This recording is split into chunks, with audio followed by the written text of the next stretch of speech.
हरियाणा के मुख्यमंत्री ने चंडीगढ़ में आबकारी एवं कराधान विभाग की समीक्षा बैठक की अध्यक्षता की। नशे की समस्या को जड़ से खत्म करने के लिए अधिकारियों को दिए निर्देश।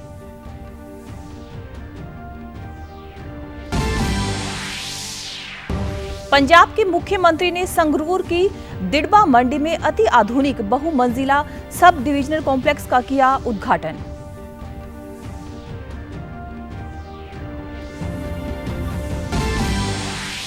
और चंडीगढ़ में मिलिट्री लिटरेचर फेस्टिवल का प्रशासक ने किया उद्घाटन।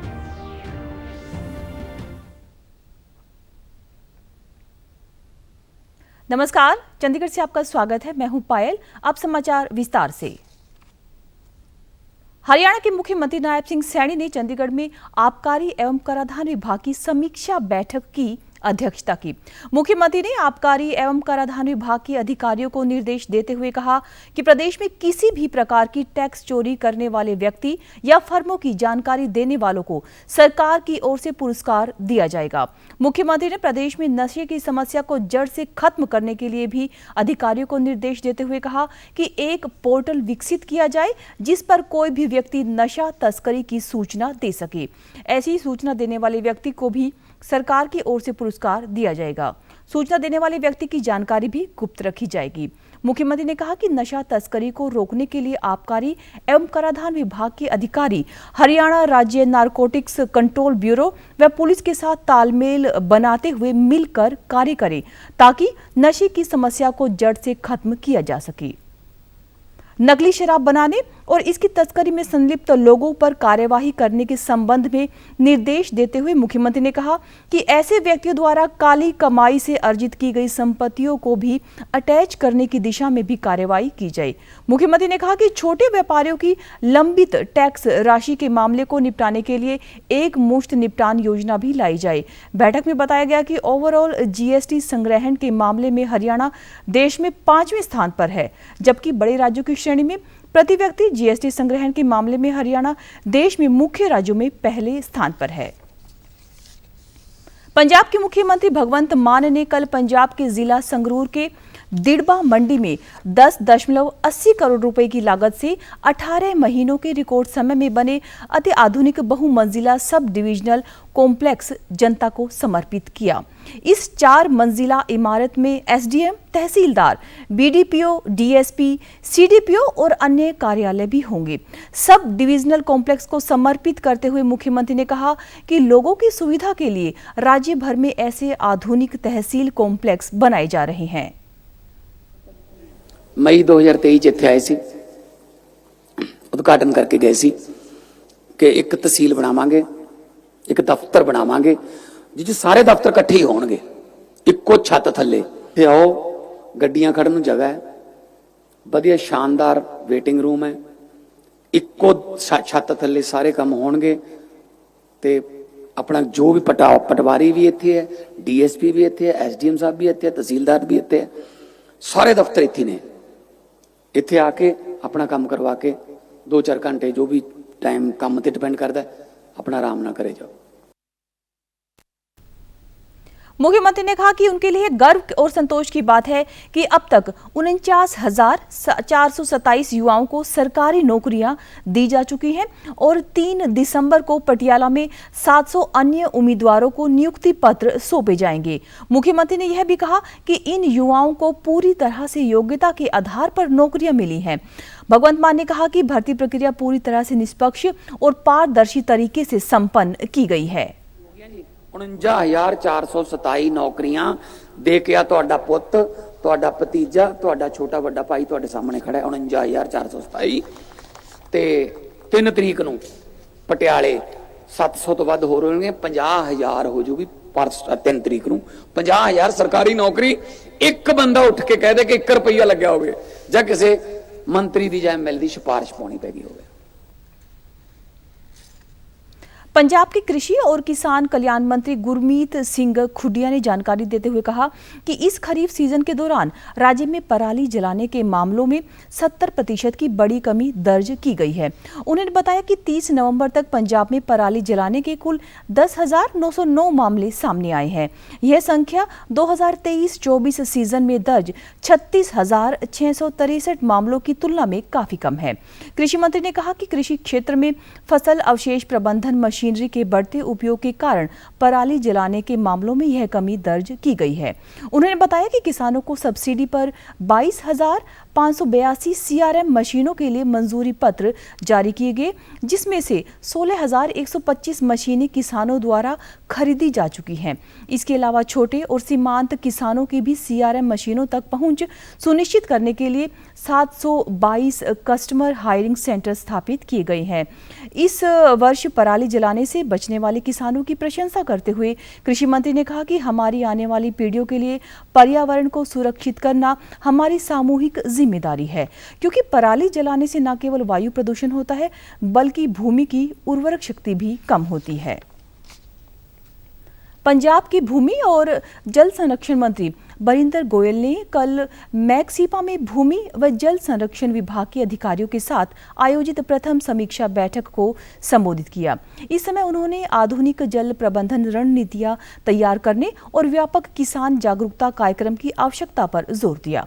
बरिंदर कुमार गोयल ने जल संरक्षण के लिए एक व्यापक और सक्रिय दृष्टिकोण अपनाने का आह्वान भी किया। उन्होंने विभाग के अधिकारियों को चल रहे प्रोजेक्ट्स में तेजी लाने और सरकारी पहलों के वास्तविक लाभ जमीनी स्तर पर पहुंचाने के लिए एक मजबूत संचार रणनीति विकसित करने का निर्देश भी दिया। उन्होंने भूमिगत जल पर निर्भरता को कम करने के लिए कृषि सिंचाई हेतु सतह और नहरों के पानी के अधिकतम उपयोग को सुनिश्चित करने की राज्य सरकार की प्रतिबद्धता को भी दोहराया। उन्होंने विभागीय कार्यक्रमों के बारे में जागरूकता बढ़ाने व किसानों की अधिकतम भागीदारी सुनिश्चित करने के महत्व पर भी जोर दिया। इस उच्च स्तरीय बैठक में राज्य में जल उपलब्धता से संबंधित चुनौतियों और मौजूदा विभागीय कार्यक्रमों की व्यापक समीक्षा भी की गई। विधानसभा हल्का खरड़ की विधायक अनमोल गगन मान ने ब्लॉक माजरी के गांव चंदपुर में ब्लॉक माजरी और खरड़ की 110 पंचायतों के लिए करवाए गए सेवा समागम की अध्यक्षता की।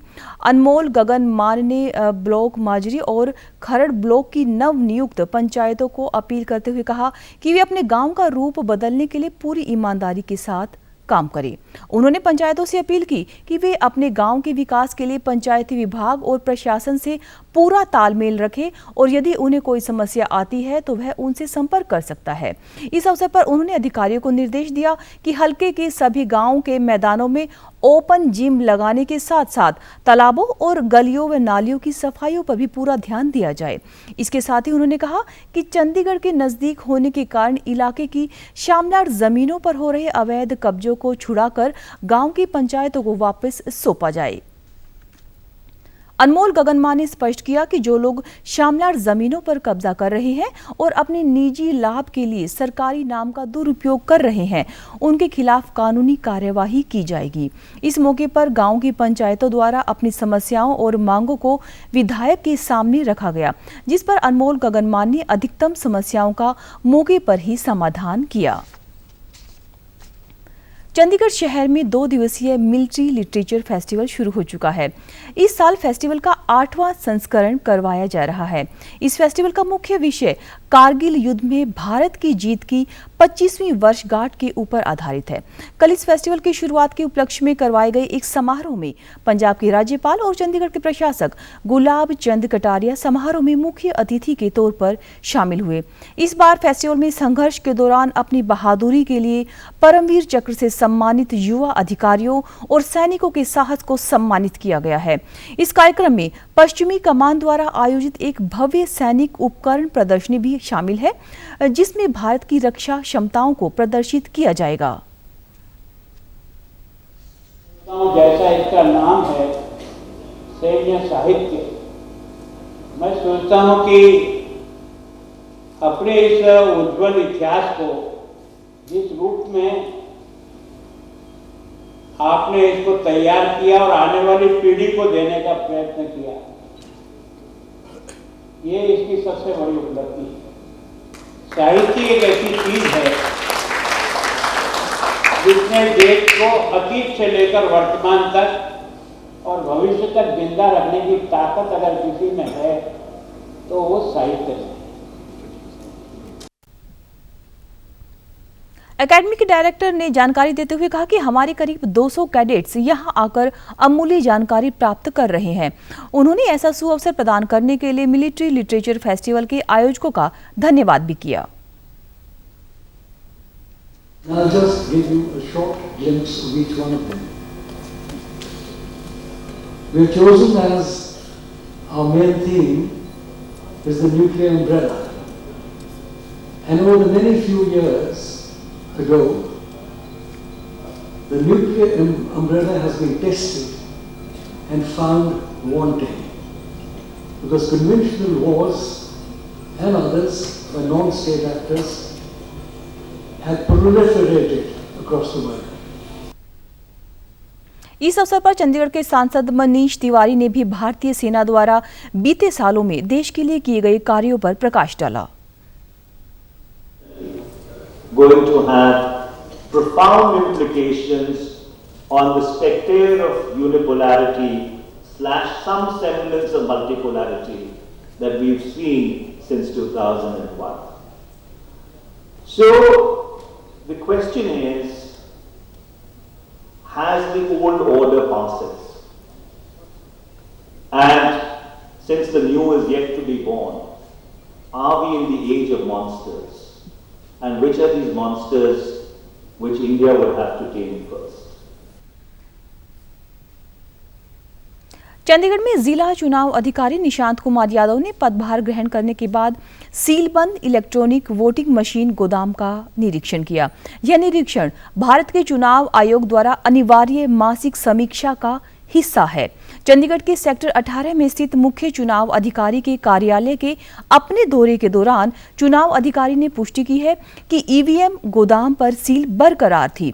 उन्होंने चुनाव आयोग द्वारा रिपोर्ट के अनुसार सभी निर्धारित बिंदुओं की सावधानी से जांच की और स्थापित प्रोटोकॉल का पूर्ण रूप से अनुपालन सुनिश्चित किया। हाल ही में हुए लोकसभा आम चुनाव 2024 के दौरान उपयोग की गई ईवीएम को चंडीगढ़ के सेक्टर 26 स्थित सीसीईटी के स्ट्रांग रूम में सुरक्षित रूप से रखा गया है। अपने निरीक्षण के हिस्से के रूप में चुनाव अधिकारी ने ईवीएम गोदाम के आसपास की सभी सुरक्षा व्यवस्थाओं की समीक्षा भी की। जिला चुनाव अधिकारी ने चुनावी प्रक्रिया की सुरक्षा के लिए इन मशीनों को कड़े सुरक्षा उपायों को बनाए रखने के महत्व पर भी जोर दिया है। पंजाब के मुख्य चुनाव अधिकारी कार्यालय में सेवा निभा रहे उप मुख्य चुनाव अधिकारी भारत भूषण बंसल 36 वर्षों की नौकरी के बाद सेवानिवृत्त हो गए हैं। उनकी सेवानिवृत्ति के अवसर पर मुख्य चुनाव अधिकारी कार्यालय द्वारा उन्हें सम्मानित किया गया और उनके सेवा काल के कार्यों को स्मरण भी किया गया। पंजाब के मुख्य चुनाव अधिकारी सेबिन सिंह और अतिरिक्त मुख्य चुनाव अधिकारी हरीश नैयर ने भारत भूषण बंसल को भविष्य के लिए शुभकामनाएं दी और उनके अच्छे स्वास्थ्य की कामना भी की।